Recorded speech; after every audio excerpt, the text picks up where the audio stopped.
Hey y'all, this is Vinyl. In this week's episode, we're going to look at the part 2 of my vintage soft vinyl collection. Specifically, we're going to be looking at the standard size. So for this week, we're going to go from H all the way to Z. There is more than 10 kaijus that I'm going to be covering, so it's definitely going to be a lengthy video. Stick to the end of the video because I'm going to have a special surprise for you guys and some bonus material as well. So without further ado, let's get this video rolling. Alright y'all, let's kick things off with the infamous Hedora. This mold is super iconic and has been reproduced tons of times with so many different colorways, but the most recognizable is this yellow base vinyl with green, black, and this reddish orange paint. As you can see, mine is not in the best condition, but it still has plenty of paint. It's super noticeable with vintage pieces that they always have some kind of paint rub off right at the top of where the nose would be, in between the eyes, but there's still plenty of black paint which also rubs off, and some red paint still available in the hands. Overall, it's in decent condition. The paint on the back looks pretty damn good. There is some writing at the bottom of the feet, and if you notice, it's not in your typical Japanese characters, but it's actually in English, and that's because I picked this guy up from Hawaii. So yeah, they kept the tradition of, putting the names under the feet, but since they were in an American territory, you could tell that the names are instead in English versus Japanese from that time period. So let me give you guys a quick 180, but before that, I want to show you guys real quick another variant that's super hard to find. Alright you guys, we're going to use this Toy Museum book from Bandai as another reference, so we can reference the really hard variants, like this Hawaiian variant of Hedora. So as you can see, it comes in this beautiful pink vinyl with metallic greenish blue, orange on the face, some hints of black. This figure has been reproduced so many times too in its Hawaiian variant, but it's notable to note that there are some repaints out there. There are some fakes or reissues that try to get past as original. So unless you have the figure in hand, it's really hard to tell whether you're getting the real deal or a fake one. And you can see the original color right here for a Hedora, and this one is in really good condition. Look at the vibrant paint on this one right here. But as you can see, there's always some kind of rub off in the nose area. Alright, let's move on to the next figure. But before that, let's do a quick 180.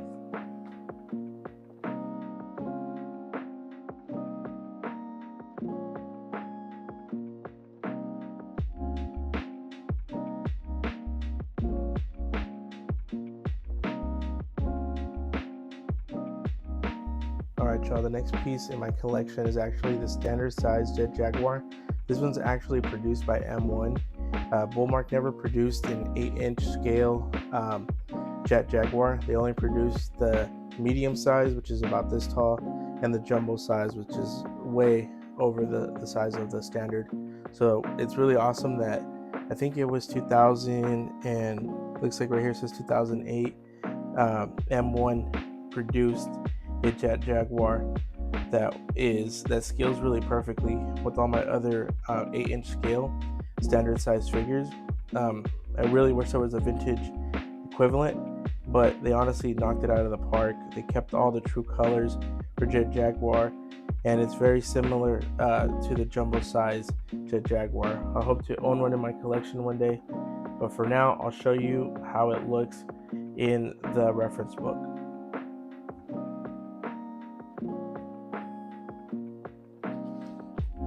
Alright y'all, as you guys can see, it's pretty much identical, just a smaller size than the jumbo one that's pictured here in the reference book, but it's basically the same color scheme, the same metallic and goldish eyes. So I think they really knocked it out of the park when it comes to Jet Jaguar. It's important to note that M1 did produce a lot of different variations. However, when it comes to Bullmark, there's limited variations with just the medium size looking like the medium size and the large jumbo size with the same color scheme. And now we're going to do a quick 180.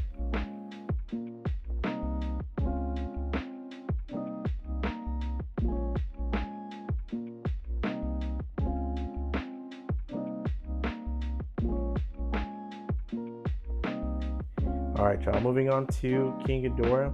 King Adora has one of the most varied amount of color schemes. There's so many types of variations out there. The one that I have, I think, is the most common, which features a slime green and silver throughout. It's the one that I mostly see on auction come up a lot, but I think I got a pretty good one. I forgot how much I paid for this guy. I think it was right under $300, but you can find them at a lot of different price ranges. Of course, if you want something that looks nice, mine doesn't have any writing on the bottom of the foot, then you're going to probably pay a little bit more. But this is honestly a good starter piece. They come up so often. I'd highly recommend it. I don't have any reference books that show you all the different variations, but if you go to clubtokyo.org, you'll see the plethora of different King Adora variations. Still a super solid piece. I think any vintage collector should have this, and if you're starting out, definitely try to look for one. You can get one for a really great price. Let's do a quick 180 to show them off.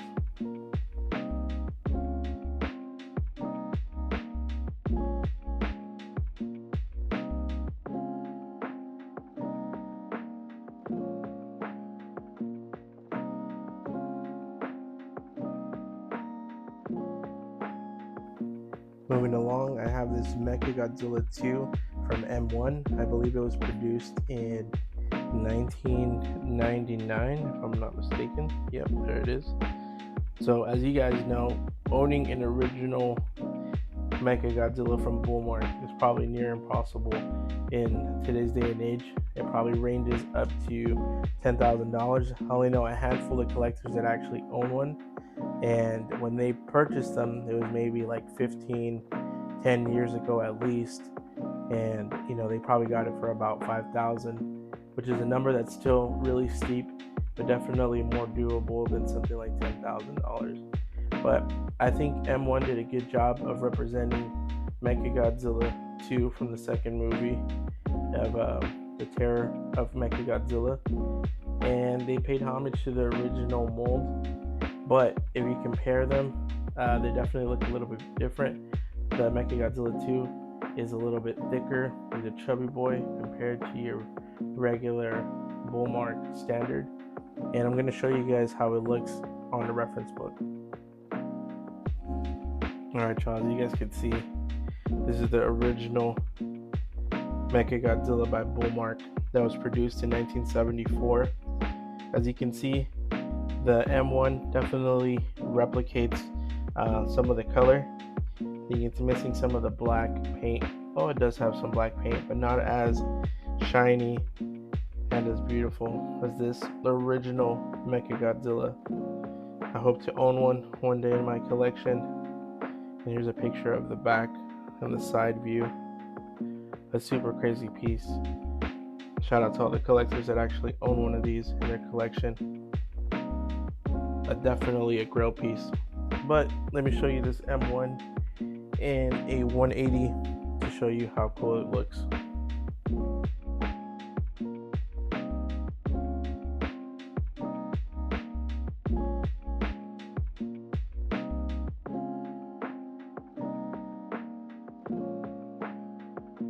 Alright y'all, here's another M1 piece. I don't want you to think like I don't like vintage or I'm moving away from the vintage stuff. No, these are pieces that are extremely hard to find in its vintage form. If they were more affordable and even just more obtainable in terms of them even coming up for auction, then we wouldn't be having the reissue. But that's not to say that the reissue is not worth your attention, especially with these M1s that retro and replicate the original colors. Look at how beautiful this guy is. Of course, I would wish for an authentic vintage version, but I think M1 knocked it out of the park in making something close to it, knowing that collectors like myself would rather have a representation of the vintage piece versus not having anything at all. So I know some collectors would rather stray away completely from anything that's reissue, but I think if you do it right, it looks nice in your collection and it can really add to your collection as well. I believe M1 produced this guy back in 2004, if I'm not mistaken, but you can fact check me on Club Tokyo. Before I do a quick 180 on this beautiful M1 figure, let me show you guys the original ones through the reference book that I have. Alright y'all, as you guys can see, the M1 is meant to replicate the original colorway of the standard size Megalon. As you can see, the vinyl on the original one is less pinky and more of like this flesh tone, peachy kind of color. But I think the M1 did a good job of trying to replicate it with still giving enough hints for collectors to know that it's a reissue and not an original piece. Now over here, we have the Hawaiian Megalon, and this one actually has a lot of red paint. There's some variations that have only a little bit of a red spray on the outline of the mold, but as you can see, this example has a lot of nice vibrant paint. I would be so happy to own both of these in my collection, have both original pieces. I've actually seen the Hawaiian version come up for auction more often than I have ever seen a standard size Megalon, which is one of those weird cases where the standard piece is actually a lot harder to find than the Hawaiian. And the time that I saw this guy go for auction, it was in pretty bad condition and it ended for about $4,000. So I anticipate a good one, especially the standard size is probably from $5,000 to $7,000, and a really good condition Hawaiian one is probably around 5,000, if not more. But who knows? It's crazy times, and if these pieces come up, I know a lot of collectors are gonna want to snatch them up.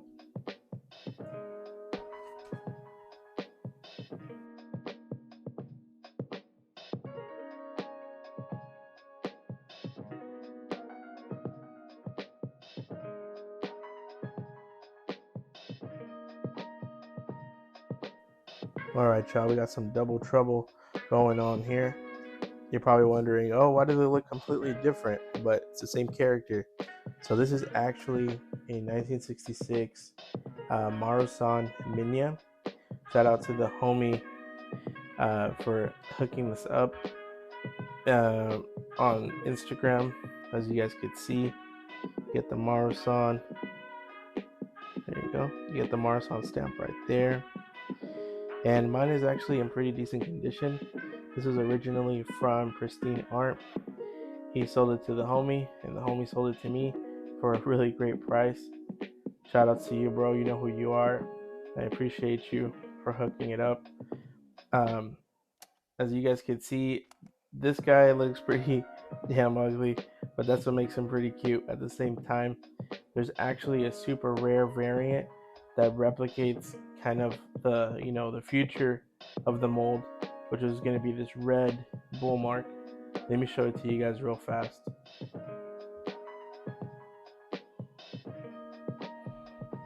Alright, y'all, this is an extremely rare Marusan Minia. I have never seen anybody own one of these in their collection. I haven't chatted with anybody that has ever seen one of these in real life, and if you have, definitely comment down below when and where did you see this super rare red Minia.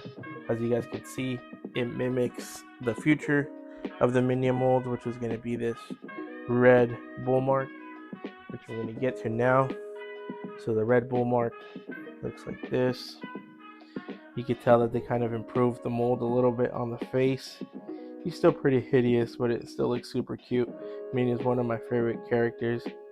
I think his little dopey, ugly face makes him adorable. And as you can see, forgot to mention, some of the mold details are the same, or they try to replicate it. Look at the way the tail kind of bends, and some of the details on the back. But other than that, it looks like it's a completely different mold, completely different type of style. But you guys tell me in the comments what you like more, the original Marusan Minia or your Bullmark Minia. when it comes to the Bullmark Minia, there's I think 3 or 4 variations depending on the type of paint on the chest, the type of vinyl. There's a vinyl that's more orangey. There's also some paint variations where it's either a darker blue, a more metallic blue, almost like a black color. Mine isn't in the best condition, but I got them for a pretty good price. I think I got them for about $300. Normally they can range for a lot more if the paint is in better condition. But let me show you guys a quick 180 of both of these little guys so you guys can appreciate them more.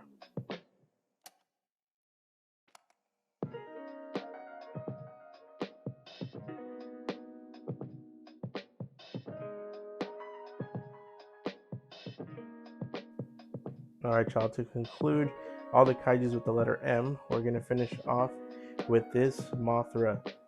This Mothra is actually from Bullmark. It has the stamp right there on the top, which I always kind of wondered why they wouldn't just put it at the bottom of the mold.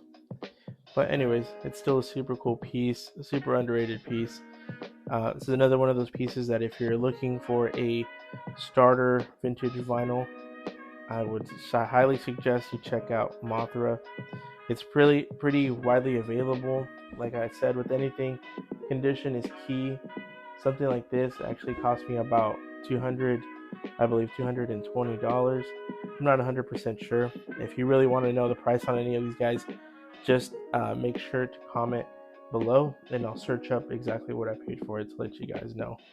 But as you can tell, it has a lot of kind of like a darker kind of hue of purplish violet, but the hints of lime green really make it stand out. And it's one of those pieces like my Ibra, until you have it on hand, you can really appreciate the mold. Before I show you guys a quick 180, I'm going to show you guys some of the other variants that are available through the reference book.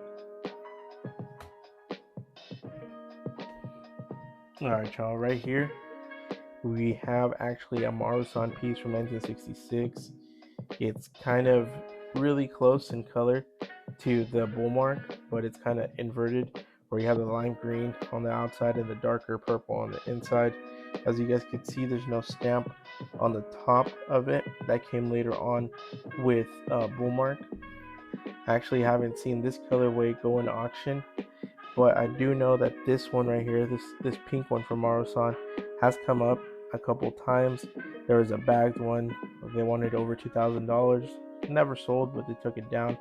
And one that was open actually sold for $500. I really wish I would have tried a little harder to get this Marusan pink Mothra. I think the colors on this one are super dope. And it wasn't until I had the Bullmark one, which is pictured here, on hand, that I realized, man, these Mothras are super sick, especially if you pose them to make them look like they're flying. That's the way that I have mine set up. So hopefully another Marusan pops up so I can snatch that one too.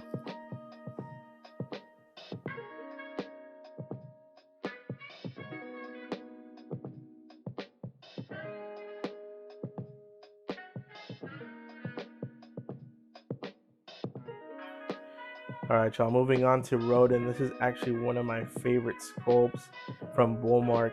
There's so many different types of variations that kind of vary in the amount of blue application, the amount of flesh tone vinyl that kind of shows, the amount of silver paint on the face and in the chest. But this one's more kind of like a marbly type of plain paint application, as I like to kind of see it that way. And it's honestly one of my favorite. If you haven't seen my top 5 vinyls in my collection, this is actually one of them, and I think it's a super underrated piece.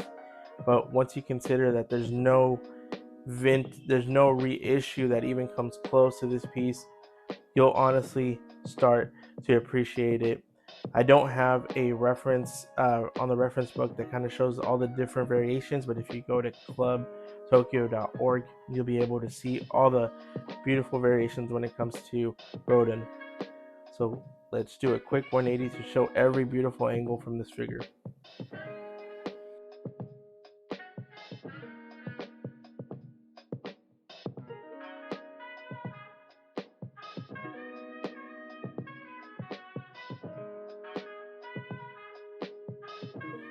Alright, y'all, here we got another M1 piece. This is actually Titanosaurus from the last Showa era movie, Terror of Mecha Godzilla. One of my favorite films because of this super cool kaiju, Titanosaurus. I love his roar and just the overall costume design that they did for him. And this M1 piece is super cool. Normally, I'm cool with just, 3 basic colors, even 2 will work, but check out all the details on this M1. You got silver on the nails. You got this creamy kind of flesh tone on the chest. And then you have this beautiful yellow that makes a really nice accent to the rest of the piece. I think overall the sculpt is super nice. I think it was originally produced in 1997, it looks like, from M1.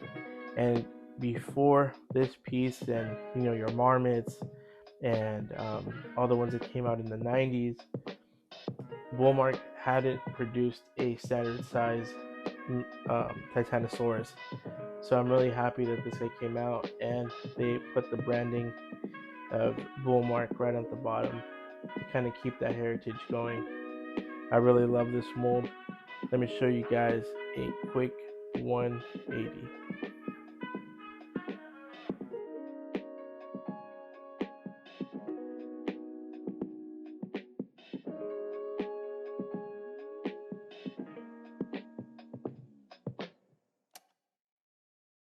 Alright, y'all, the last 2 pieces in my standard size Bullmark collection are these 2 vintage Varons. So as you guys can see, I'm lucky enough to have 2 different variants. The first one is this beautiful red vinyl with the yellow contrast on the chest.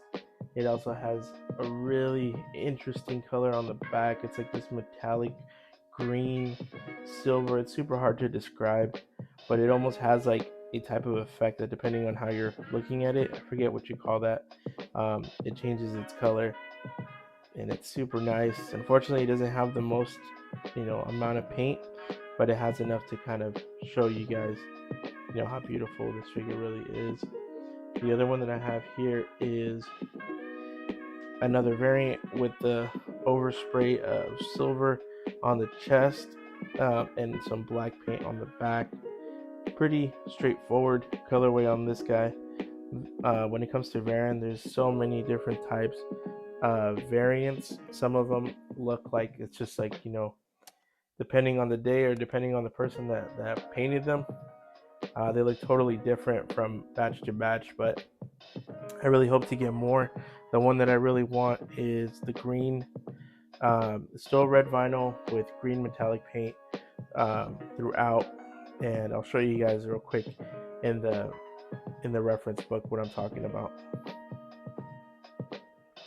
Alright, you guys, as you guys can see, this is the variant that I'm talking about, the one that's mostly green. It's molded on red vinyl, but the overall color is this beautiful green.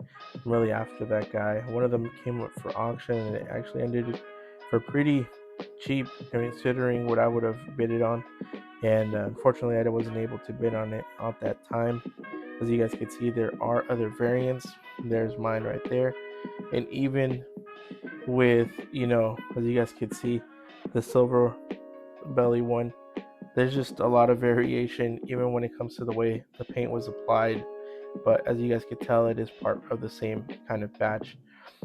And if you see here, look at that beautiful blue one right there. I would also want to have a blue one, but the one that I think that stands out the most and the most classic one is this red vinyl one with a lot of green paint. But yeah, I really hope to get more in my collection. I'm happy to at least have these 2. And now let's move on to a quick 180.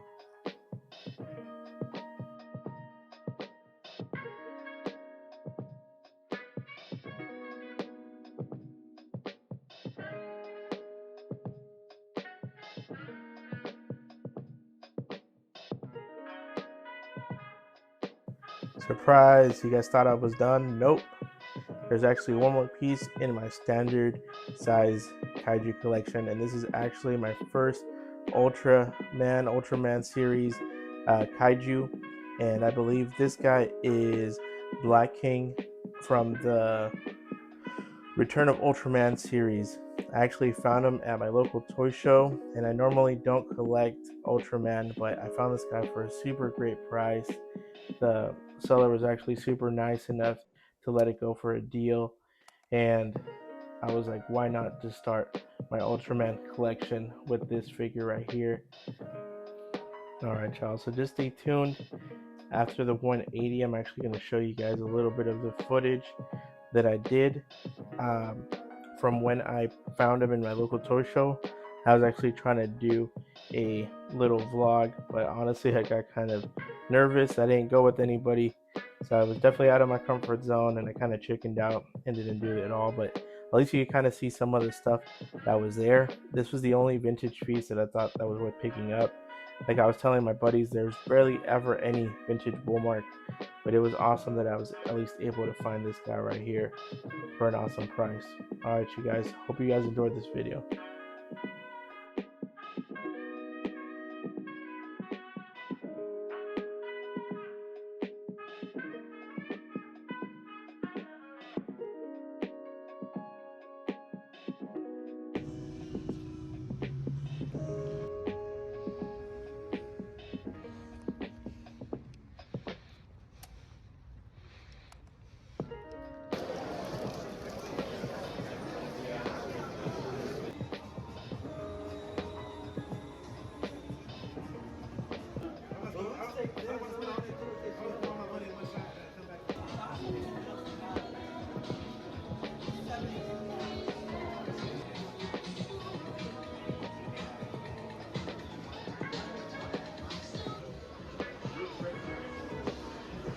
Colors are still really nice on it.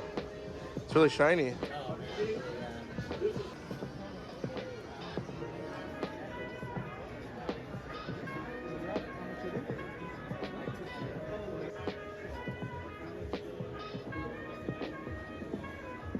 Alright, y'all, I hope you guys enjoyed that video. Thank you for sticking around until the end. I hope you guys liked that bonus material.